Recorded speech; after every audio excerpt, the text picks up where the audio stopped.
I got so much motherfucking design on right now. Break it down, bring it back, make it clap. I got 3 old thoughts, new block, where that thing. Bitches on my line, and you know.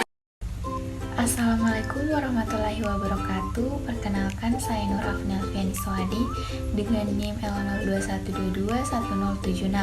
Pada video kali ini, saya akan mereview jurnal yang berjudul Distribusi dan Kelimpahan Larva Ikan di Perairan Selat dan Estuaria Bengkalis berdasarkan fase bulan gelap dan bulan terang. Jadi, larva ikan atau fish larvae merupakan bagian dari kelompok neuroplankton pada tahap awal kehidupan ikan setelah telurnya menetas. Larva masih berbentuk primitif atau belum memiliki organ tubuh yang lengkap seperti induknya. Pada tahap berikutnya, neuroplankton berubah menjadi ikan pelagis yang biasanya berenang bebas sebagai nekton.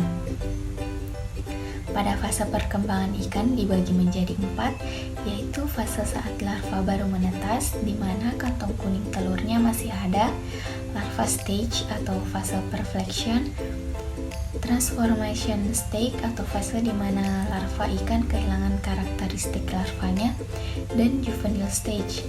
Studi tentang telur ikan atau fish egg dan larva ikan atau fish larvae di bidang perikanan sangat penting, terutama untuk mengetahui lokasi dan waktu pemijahan dari suatu populasi dengan ketepatan yang lebih tinggi dibandingkan dengan cara konvensional lainnya. Mortalitas larva ikan penting karena sangat mempengaruhi keberhasilan proses rekrutmen ikan dewasa, sekaligus sumber daya perikanan. Siklus hidup ikan yang rentan adalah ketika fase larva, tingkat kematiannya sering mencapai 90%. Kemampuan gerak yang sangat terbatas dari larva mengakibatkan mudahnya kedua komponen telur dan larva dimangsa oleh predator-predator yang ada di lingkungan perairan. Penelitian ini membahas tentang kelimpahan dan sebaran larva ikan di perairan estuaria Bengkalis menurut hasil survei berdasarkan periode bulan gelap dan bulan terang. Periode bulan gelap adalah ketika posisi bulan berada di belakang bumi terjadi pada awal bulan, sementara periode bulan terang adalah saat terjadi purnama. Pengetahuan tentang pola sebaran dan kelimpahan larva ikan di perairan ini perlu diketahui sebagai informasi untuk menduga lokasi dan waktu pemijahan yang bermanfaat dalam pengelolaan sumber daya perikanan pantai dan estuaria yang sudah sejak lama dimanfaatkan oleh nelayan Bengkalis dan sekitarnya. Sampling larva dilakukan pada siang sampai malam hari pada April, Mei, Juni, Juli, Agustus, September, Oktober, dan November. Stasiun ditentukan berdasarkan kondisi perairan yang mewakili perairan laut, muara, dan sungai berdasarkan salinitasnya. Stasiun 1-7 berada di Selat Bengkalis yang mewakili perairan laut.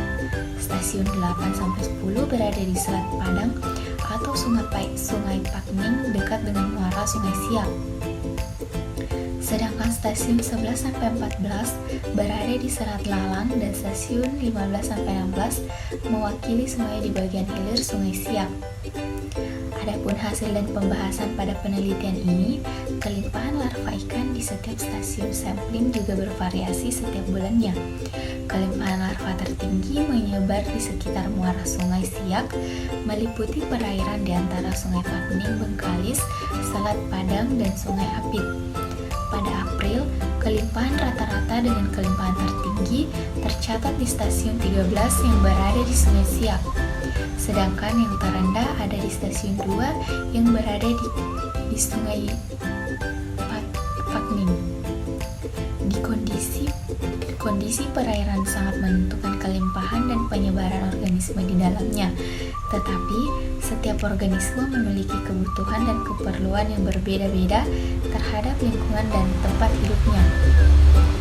Dari sifat oseanografinya, perairan laut Kabupaten Bengkalis dan sekitarnya merupakan perairan yang memiliki sifat unik karena fenomena biologi dan bioekologi perairan dipengaruhi oleh massa air yang berasal dari Laut Cina Selatan di sebelah selatan dan Laut Andaman di sebelah utara, serta muson barat dan muson timur.